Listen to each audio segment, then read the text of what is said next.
A paz de Deus com todos os irmãos.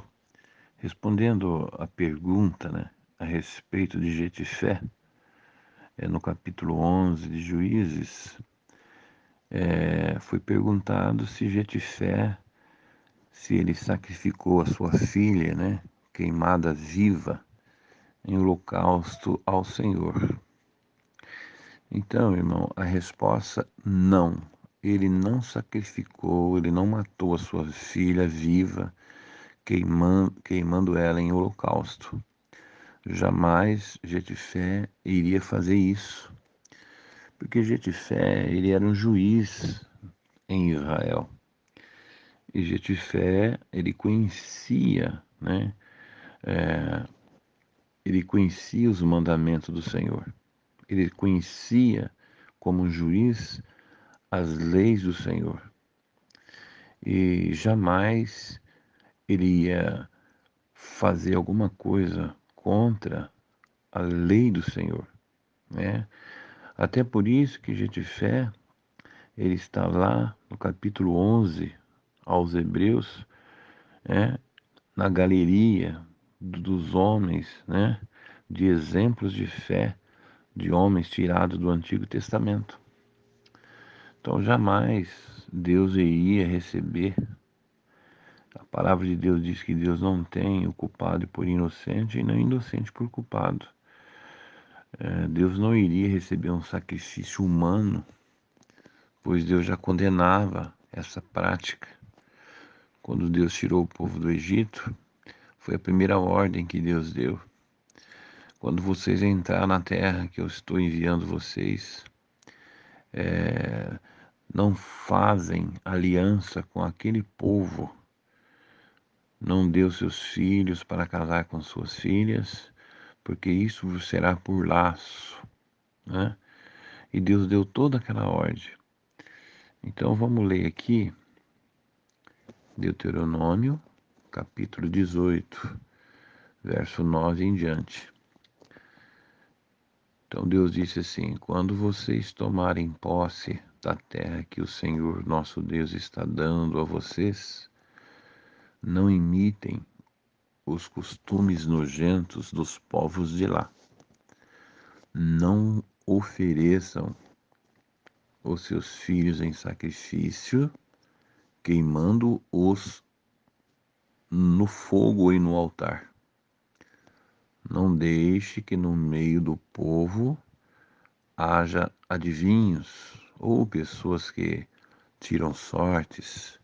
Não tolerem feiticeiros, nem quem faz despachos, nem os que invocam os espíritos dos mortos. Pois o Senhor teu Deus detesta os que praticam essas coisas. E por isso mesmo está expulsando da terra esses povos, enquanto vocês vão tomando ela por posse. Em todas as coisas, sejam fiéis ao Senhor nosso Deus. E Moisés continuou dizendo ao povo: o Senhor disse também: se um profeta tiver o atrevimento de dar uma mensagem em meu nome, quando eu não lhe tiver dito nada, ou se ele falar em nome de outros deuses, deverá ser morto.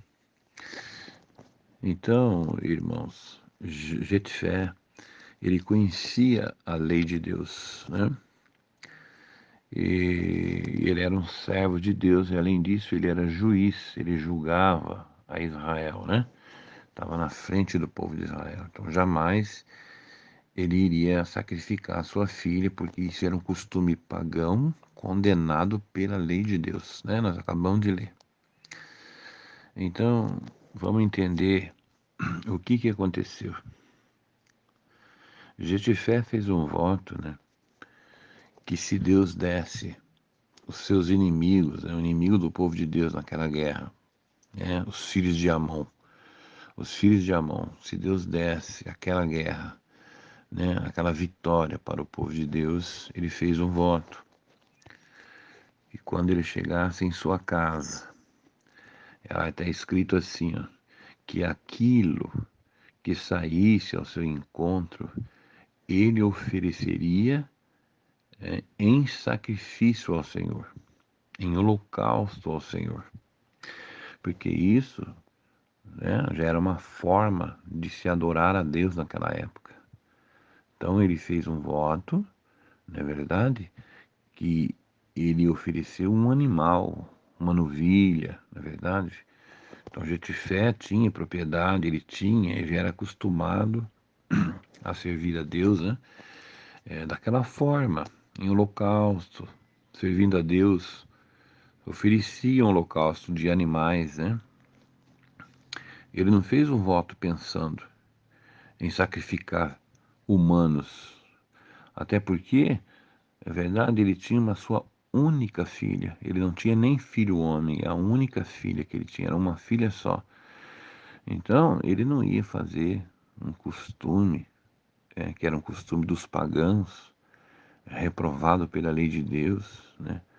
Se Deus estava na vida dele, Deus ia dar vitória para ele e ele ia fazer um voto de sacrificar, né, um ser humano, e também Deus ia receber esse voto, né?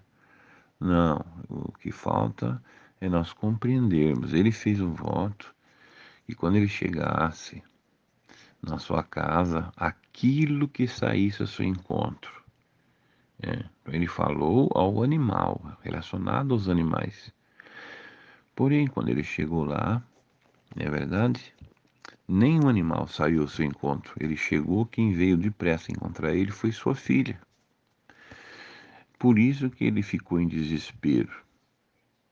Ele rasgou suas vestes, ficou em desespero e contou para ela que tinha aberto a boca ao Senhor e que tinha feito um voto, né? Mas ele tinha feito um voto de sacrificar animal, não ser humano. Mas ele teria que cumprir o voto, porque não apareceu nenhum animal, apareceu a sua filha e nenhum animal apareceu. E ele teria que cumprir esse voto. Então, ele cumpriu o voto, tá? Em consagrar a sua filha, certo? Proibindo ela de casar. Então, ela não ia se casar, não ia conhecer varão, e ela, como uma moça virgem, ela ia servir ao Senhor com seus pais em casa e não ia se casar.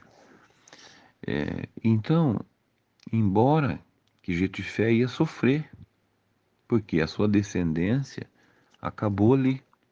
Ele não tinha filho homem, ele tinha somente essa única filha, e proibindo ela de casar, porque ele tinha que cumprir o voto, ela não ia deixar mais descendência, e o nome de Jetifé seria apagado nas gerações.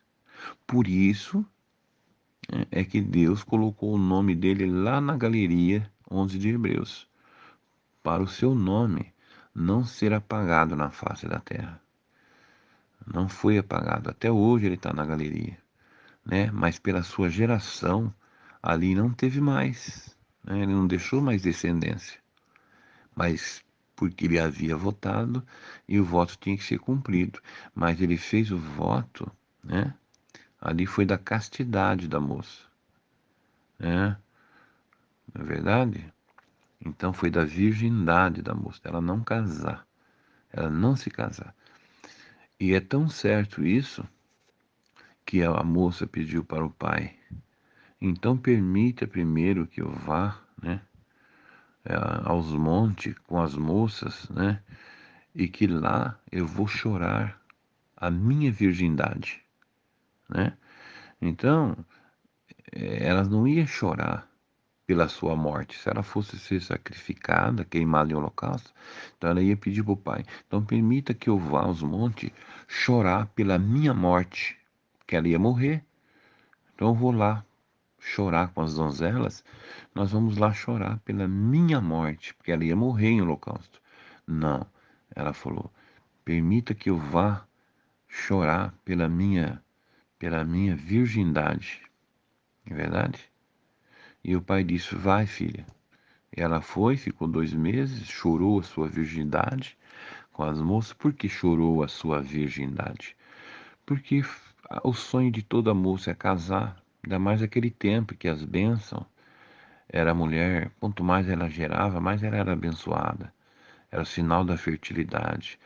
Tanto é que se alguém casasse e ele não tivesse filho, e ele morresse e não deixasse filho, a lei de Israel, o irmão dele teria que casar com a viúva do seu irmão para que dela gerasse filho, para não apagar o nome do seu irmão na geração. O irmão teria que casar com a viúva, era uma lei. Então ela não foi chorar a sua morte, ela foi chorar a sua virgindade, porque ela foi proibida, seu pai cumpriu o voto nela de castidade, consagrou ela, né, para ela ficar em casa solteira e não casar, não conhecer o varão, né?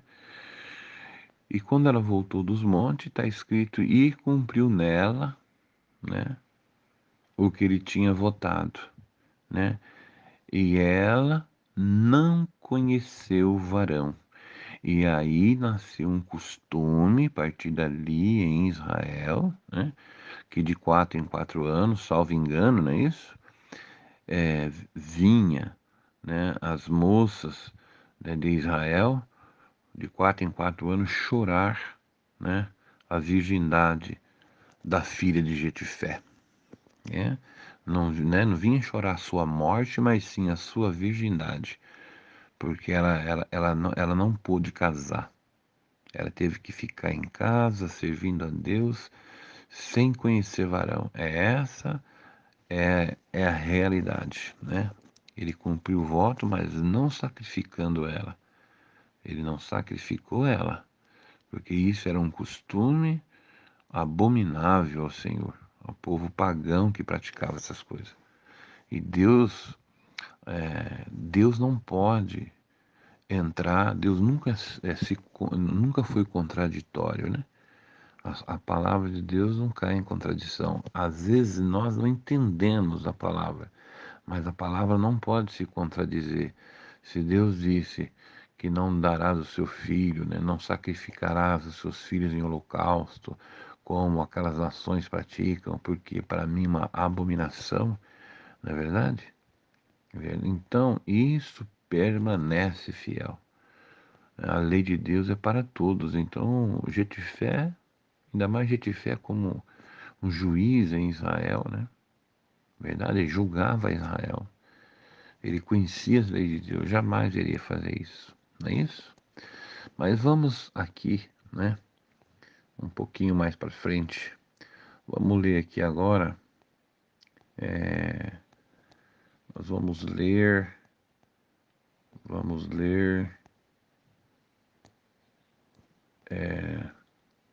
Segunda Crônica.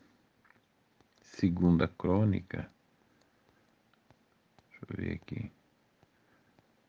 Isso mesmo, Segunda Crônicas, capítulo 33, verso 2 em diante. Manassés pecou contra Deus, o Senhor, seguindo os costumes daquelas nações que o Senhor havia expulsado da terra, conforme o povo de Israel avançava naqueles dias. Nos dois pátios do templo, Manassés construiu altares para a adoração das estrelas, né? Você vê que naquele tempo já tinha adoração, alguém que seguia os astros, né? Os signos, né? Signos zodíacos. Então o povo sempre. Então eles fizeram isso. Construir altares, 2 altares para a adoração das estrelas. Queimou os seus filhos, olha aqui, ó. Queimou os seus filhos em sacrifício no vale de Beor-Rinom. Fazia adivinhações, praticava magia, feitiçarias, consultava adivinhos e médiuns e feiticeiros, pecou muito contra Deus, o Senhor. E o Senhor fez que Deus ficasse irado com eles, né? Agora vamos ler Jeremias, capítulo 19. O Senhor Deus me disse que fosse comprar um pote de barro. Disse que levasse comigo algumas autoridades do povo e alguns sacerdotes mais velhos. e fosse ao vale de Rinom, na entrada do portão dos cacos, ali eu devia anunciar em voz bem alta a mensagem que ele ia me dar. Deus me mandou dizer o seguinte: Reis de Judá e povo de Jerusalém, escute o que eu, o Senhor Todo-Poderoso, o Deus de Israel, vou dizer. Vou fazer cair sobre este lugar uma desgraça tão grande que todos os que ouvirem falar dela ficarão horrorizados.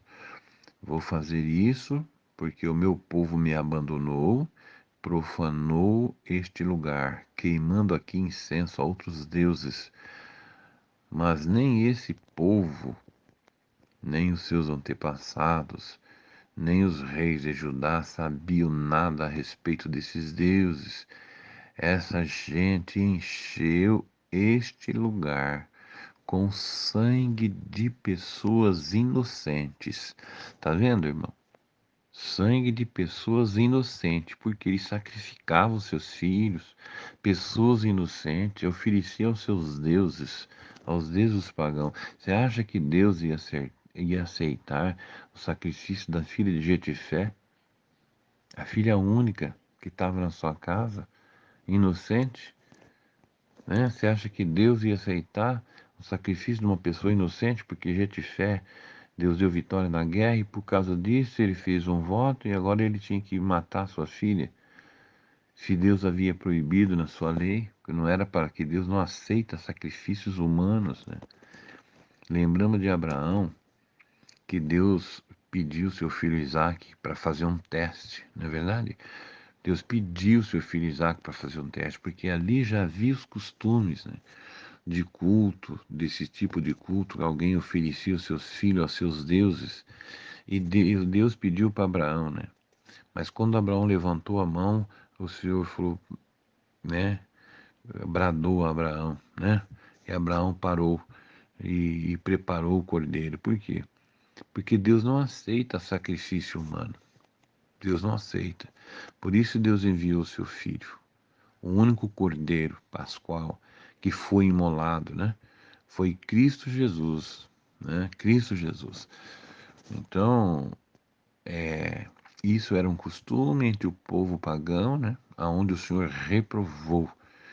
Né? Então aqui Deus dizia, eles construíam altares para Baal a fim de queimar os seus filhos no fogo, como sacrifício. Aí Deus diz aqui, eu não mandei, eu não dei ordem para isso. Eu não falei disso, eu nunca pensei nisso. Eu abomino essas coisas. Por isso eu, Senhor, digo que chegará o tempo em que este lugar não se chamará mais Tofete, nem Vale de Bel-Rinom, e sim, esse lugar se chamará Vale da Matança. Neste lugar destruirei todos os planos do povo de Judá e de Jerusalém. Deixarei que os inimigos os derrotem e os matem na batalha. Darei os corpos deles como alimento para as aves e para as feras do campo. Então você viu que o povo lá na frente, com tudo que Deus proibiu, começou a fazer, mas Deus veio e puniu e castigou. E como que Jetifé, Deus não ia castigar, Deus não ia punir, e além de Deus não punir Jetifé e nem castigá-lo, né? E Deus ainda escreveu o nome dele, permitiu de colocar ele como exemplo de fé lá no livro de Hebreus capítulo 11. Que já pensou que contradição seria essa? Não, é porque nós não compreendemos, né, as escrituras. Mas vamos continuando aqui, né? A verdade, a verdade aqui para nós entender, né? O que aconteceu com Jetifé, depois dessa vez que ele consagrou sua filha, né? Ele consagrou ela, né? Ele fez o voto da virgindade, da castidade, dela não conhecer varão. Esse foi o voto. Ele separou e consagrou ela para servir ao Senhor como uma donzela virgem, pura. E nós vamos compreender isso aqui, porque a partir dali nasceu, né, um costume em Israel, Nasceu um costume em Israel que os pais, depois de Jetifé, teriam o direito de dar a sua filha em casamento ou guardar a sua filha virgem dentro da sua casa para ela servir o Senhor sempre na sua virgindade o resto da vida. Isso ficou uma lei em Israel, é que nós vamos ler aqui agora para nós entender, tá? Qual é a verdade, né? Porque, qual é a verdade dessa história? Vamos entender que Jetifé não sacrificou nem queimou sua filha a fogo, antes pelo contrário. A lei que nasceu em Israel, que de 4 em 4 anos, né, as moças de Israel iam, na verdade, nas montanhas chorar a virgindade, elas iam chorar pela virgindade e não pela morte. É diferente. Pela virgindade, porque ela não casou. Ela não foi proibida de casar, constituir uma família, ter filhos, que é um sonho de toda moça, de todas as moças, né, de todas as virgens. Então, por isso que nasceu o costume. E nós vamos ler aqui agora, para nós entender, encerrar esse assunto, né? Então, tá aqui. Vamos aqui no Novo Testamento, né? Nós estamos aqui no capítulo 7, verso 25 a seguir, de 1 aos Coríntios, né? Tá claro aqui. Aqui nós vamos entender. Tá escrito o texto ali, apóstolo Paulo, né? Respostas às perguntas acerca do casamento. Tá vendo? Vai estar aqui que vai estar o enigma. Aqui que nós vamos entender o acontecido lá com a filha de Jetifé. Aí Paulo disse aqui, nessa carta Paulo deu mandamento para os velhos, deu mandamento para os novo batizados, para quem era crente. E quando chegou nas moças, nas virgens, olha o que Paulo disse, né? Paulo disse assim, ó, ora, né? Quanto às virgens, as moças virgens, eu não tenho mandamento. Tá vendo? Por que Paulo diz que ele, quanto às virgens, eu não tenho mandamento? Vamos entender por que Paulo falou isso. Quanto às moças virgens, eu não tenho mandamento do Senhor. Dou, porém, o meu parecer, como quem tem alcançado misericórdia do Senhor para ser fiel. Aí ele disse assim: estás ligado à mulher, não busque separar-te. Estás livre de mulher, não busque mulher. Mas se te casares, não pecas. E se a virgem se casar, não peca.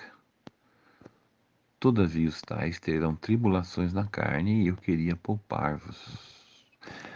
Aí ele entra falando assim, ó, né? Por que ele não dava mandamento para as virgens? Ó, por quê? Né? Então, aqui que vamos entender lá de Jetifé. Vamos começar a entender ó, a diferença entre a mulher casada e a moça virgem. Há uma grande diferença. Naquele tempo, porque era o costume em Israel. A moça virgem, a moça solteira virgem, ela cuida das coisas do Senhor. Deu para entender qual foi o voto de Jetifé aqui agora? Ó, as moças virgens, as solteiras virgens, elas cuidam muito melhor nas coisas do Senhor. Por quê?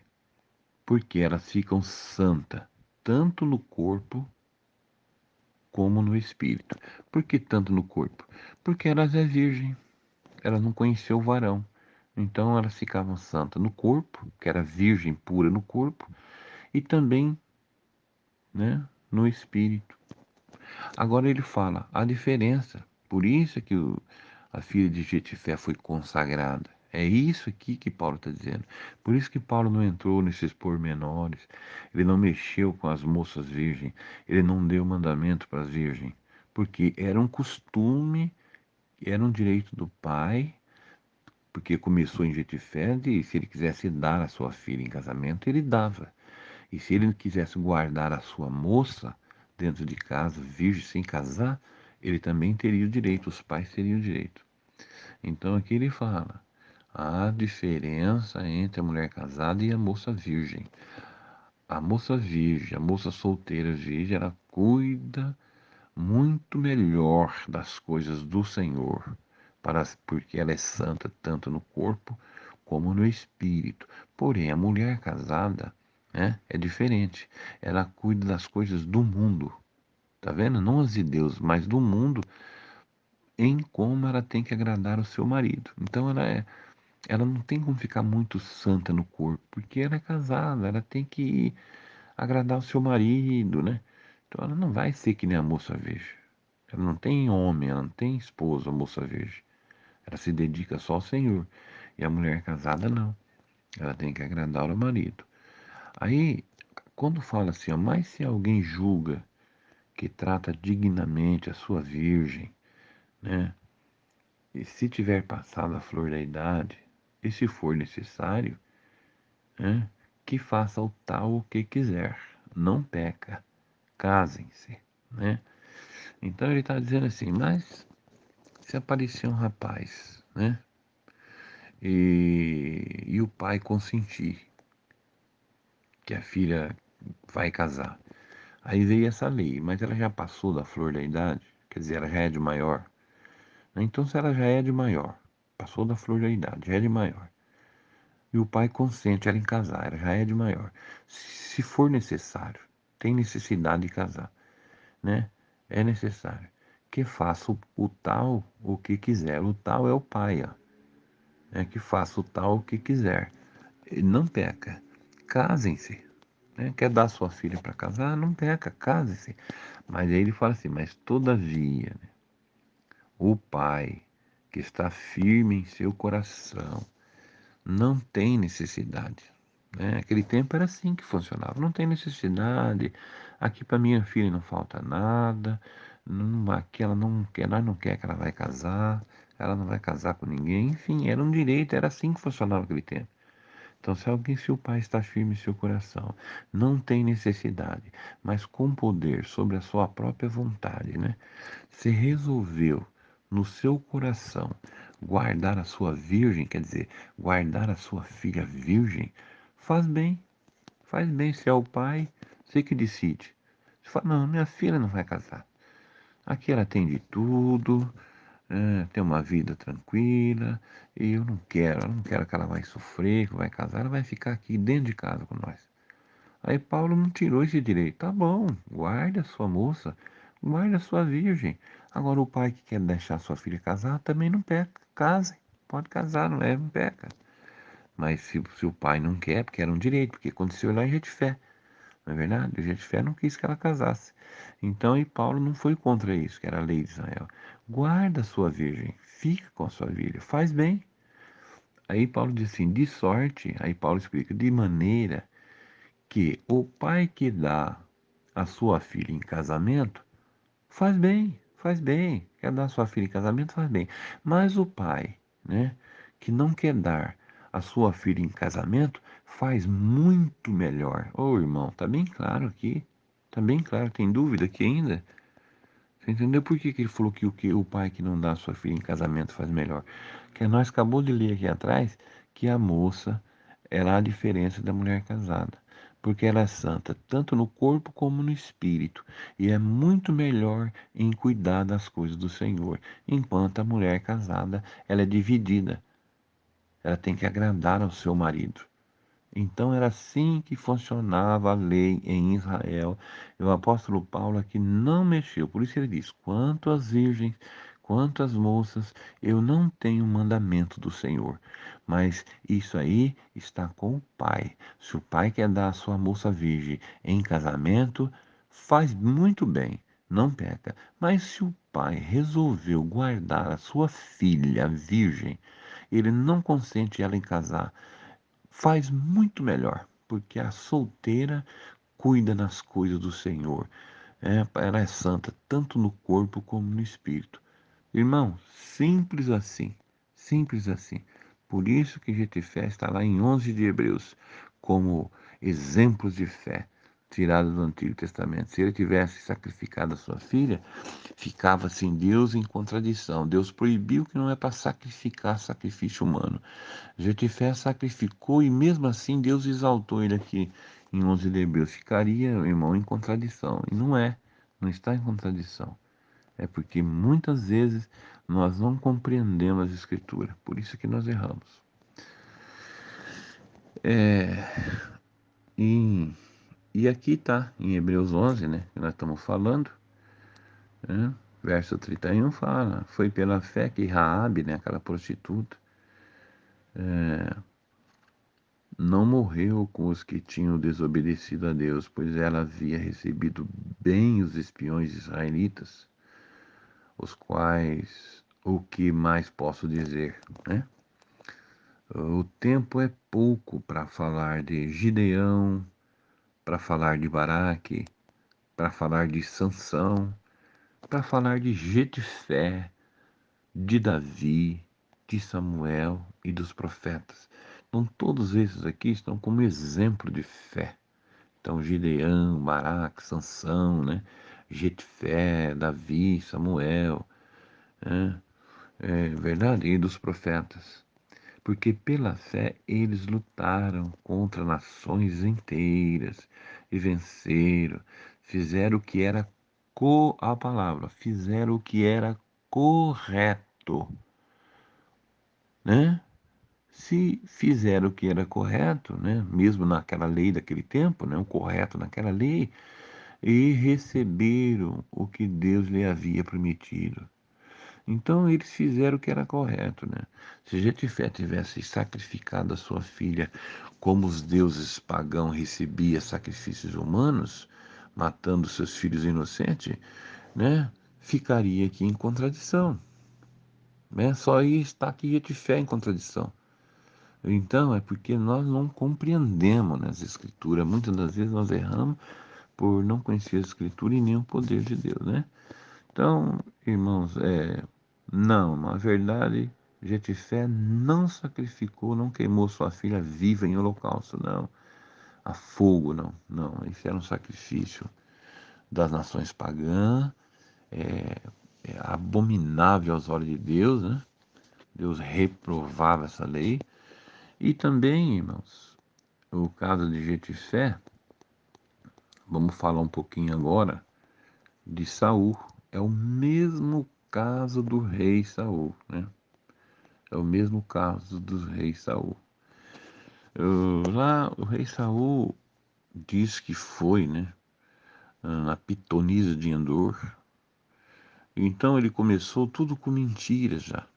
Ele, quando estava firme na lei de Deus, ele mandou acabar com todos os feiticeiros, mandou matar, porque era proibido pela lei de Deus. Nós acabamos de ler aqui. Não era para consultar feiticeiro, agoureiro, macumbeiro, né? Não, espírito dos mortos. Era proibido. E, né, Saul, quando estava firme, servindo a Deus, ele mandou matar todo esse feiticeiro, aqueles que eram contra a lei de Deus. Mas depois, quando ele pecou, né? Ele pecou, ele desobedeceu a ordem de Deus, né? Lá era para exterminar os amalequitas, e ele desobedeceu e não exterminou os amalequitas. E Deus usou do profeta Samuel, foi lá e profetizou que ia rasgar o seu reino, porque ele desobedeceu a Deus, então ele estava em pecado. Então Deus não falava mais com Saul, nem por sonho, nem por visão, nem por nada. Então ele descobriu onde tinha uma feiticeira de Endor e, e pediu para levar ele lá, que ele queria consultar, né, o espírito lá de Samuel, né, para que Samuel viesse falar com ele. Samuel já havia, o profeta Samuel já estava morto, né? E levaram ele, a história diz que levaram ele foi lá, mas já começou com mentira, né? Ele já se disfarçou, ele sendo rei, ele pôs umas roupas disfarçadas para enganar a feiticeira, né? Então ele já foi para enganar a feiticeira. Já começa, quando começa com mentira, Deus não está na mentira. Deus não está na mentira, né? Ele já foi buscar uma coisa que era reprovada pela lei de Deus, que era consultar, né? Consultar os espíritos dos mortos, né? Já era proibido, né? Então, e ele já foi com mentira, disfarçou, colocou outras roupas, né? Aí chegou lá, falou com a feiticeira falou, o senhor sabe, né? A lei que tem, que Saul deu, né? Que já mandou matar os feiticeiros. Aí ele já mentiu de novo. Não, pode ficar tranquilo, não vai te acontecer nada. mas eu quero que você me faça subir quem eu te disser. Aí já começa. Ele, por exemplo, a macumbeira ia começar um trabalho, mas ele que já deu ordem para ela. Aí ela perguntou, mas você quer que eu faça subir mais quem? A quem eu te disser. Aí ela falou, mas quem? Ele falou, o profeta Samuel. Então, irmão, ele já estava pedindo, né, para subir o profeta Samuel. Ela não ia. Ela aproveitou que ele fez isso e mentiu. Então ela começou o trabalho dela lá, né? Aí né, ela deu um grito, né? Ela deu um grito e falou, né? Por que você me enganou? Você mesmo é Saul, né? Então você vê que o diabo contou para ela, porque ela era uma macumbeira. Quem contou para ela que ele era Saul? Foi Deus? Não. Foi o próprio diabo que contou para ela que ele era o rei Saul, né? Porque Saul já estava fazendo a vontade do diabo mesmo, né? Deus já tinha virado as costas para ele. Então ela deu um grito, o próprio inimigo revelou para ela que ele era o próprio Saul. Aí ela deu um grito e falou: Por que o senhor você mesmo é o próprio Saul? Por que você me enganou? Aí ele falou: Não, fique em paz, pode continuar o seu trabalho aí, não vai de acontecer nada. Continue aí. E ela continuou. Ela falou, aí ele perguntou: O que você está vendo aí? Ele não via nada. Ele não viu nada. A Bíblia diz que ele não viu. Ele só perguntou para ela: O que você está vendo? Ela falou: Eu vejo os deuses que sobem da terra. Irmãos, terra, coisa de Deus não vem de baixo. Todo dom perfeito, ele vem de cima, do Pai das luzes, está escrito. Tudo que é de Deus, ele vem de cima. A nova Jerusalém que de Deus descia do céu, né? O Espírito Santo desceu em forma corpórea sobre os filhos de Deus, né? Irmão, tudo que vem de cima, do Pai das luzes. E ela já disse: Eu vejo deuses que sobem da terra. Não é verdade? Então, é uma contradição muito grande. Ele não viu. É ela que mentiu. Mas o que você está vendo? Ela falou: eu estou vendo um senhor, né, com uma capa. Porque ela sabia que todo mundo sabia que o profeta daquele tempo, Samuel, né, eles tinham uma veste diferente. Eu vejo um ancião com uma capa. Aí a Bíblia diz assim: Saul não estava vendo. Ele perguntou: Quem que você está vendo? Ela falou, deu a descrição. Mas era mentira. O Satanás é o pai da mentira, né? Aí Samuel, aí diz a Bíblia que então entendeu Saul. Ele não viu, ele entendeu Saul que era o profeta Samuel. Aí houve uma conversa, né? De Samuel conversando com Saul, aquele espírito lá, né? Aí o espírito falou que no outro, amanhã mesmo, amanhã, você vai morrer, você e seus filhos. Amanhã mesmo você estará comigo aqui, na sepultura, né? Entendeu? E não cumpriu, eles não morreu no outro dia. Eles morreu na guerra, em batalha, sim, mas muito tempo depois, e não no outro dia. É isso? Então, não, jamais, tá? Jamais aquele ali era o profeta Samuel. Jamais, né? Então vamos ler aqui nas Escrituras para nós entender que realmente não era o profeta Samuel, mas Satanás se transfigurando, né? Com as suas artimanhas, com as suas mentiras. Vamos ver aqui, ó. É Lucas capítulo 16, verso 22 em diante. O próprio Jesus contou essa parábola e disse assim, ó: O pobre morreu e foi levado pelos anjos para junto de Abraão. O rico também morreu e foi sepultado. Ele sofria muito no mundo dos mortos, tá vendo? O rico sofria muito no mundo dos mortos, né?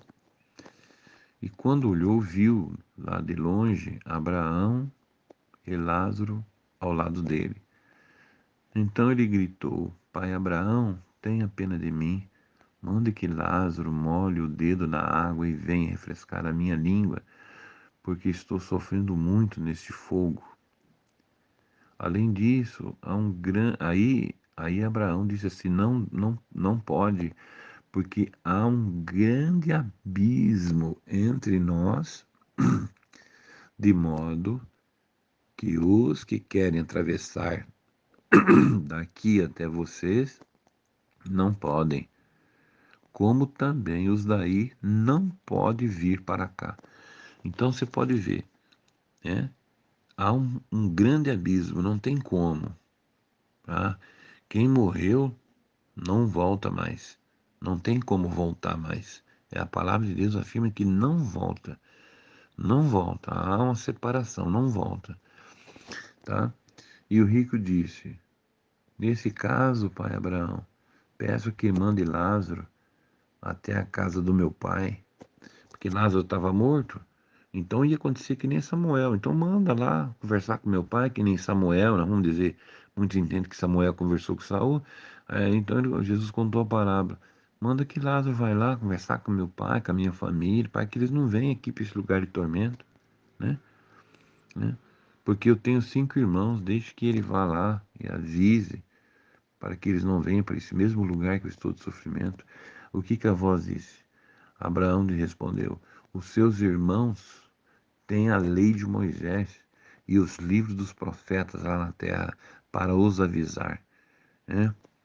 Que eles os escutem. Pronto, cortou o assunto. Falou: não, aqui ninguém volta mais para lá, não. Aqui morreu, acabou, ninguém volta. Então, irmão, esses assuntos aí, sabe? A Bíblia não vai entrar em contradição. A Bíblia não se contradiz.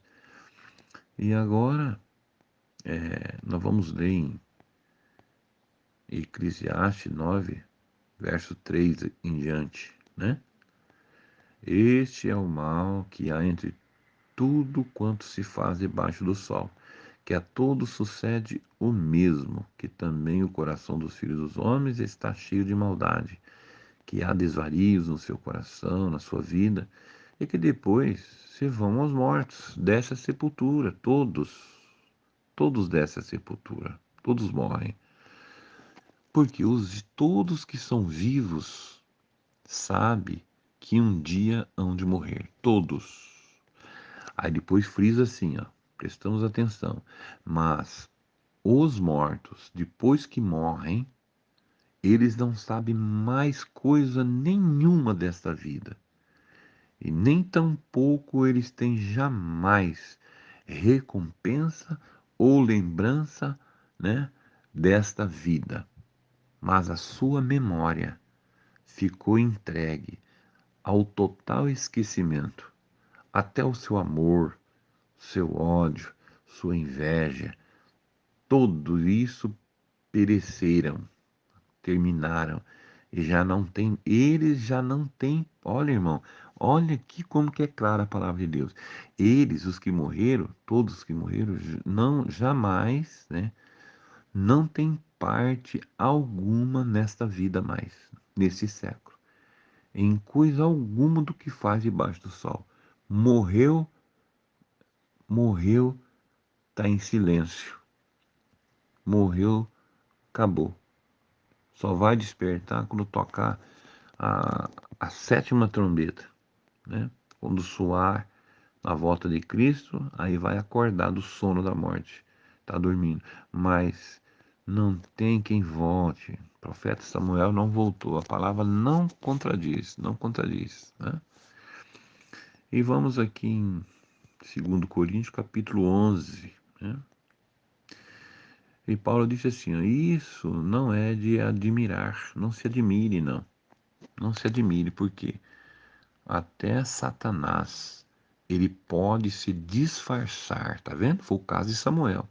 Ele pode se disfarçar e até ficar parecendo um anjo de luz, né? Portanto, não é nada demais que os servidores deles se disfarcem, apresentando-se como pessoas, tá vendo? Que fazem o bem, né? Então, foi muito bem claro, né? E isto não é de admirar, Paulo disse. Até Satanás pode se disfarçar. Ele se disfarça, tá? E ficar parecendo com um anjo de luz. Portanto, não é nada demais que os servidores dele se disfarcem. Se disfarce, se apresente, apareça, disfarçado, apresentando-se como pessoas que fazem o bem, mas não é. É mentira, é coisa de Satanás. Isso não é verdade. Tá certo, irmão? Então, esse aqui são, essas são a realidade bíblica, né? Essa aqui são as escrituras, são a realidade. Jefté, ele não sacrificou a sua filha em holocausto, ele não queimou, porque isso era uma prática pagã, ele era um juiz em Israel, julgava o povo de Deus, né? E Deus jamais ia cair em contradição, se ele reprovava, ele não ia receber esse sacrifício de forma alguma, e também ainda ia pôr o nome de Jefté como exemplo para nós hoje, de exemplo de fé em 11 de Hebreus. Não, não, é porque nós não compreendemos a Escritura. Essa é a realidade. Mas a palavra de Deus, ela não se contradiz. Tá bom, meus irmãos? Paz de Deus. Deus abençoe a todos.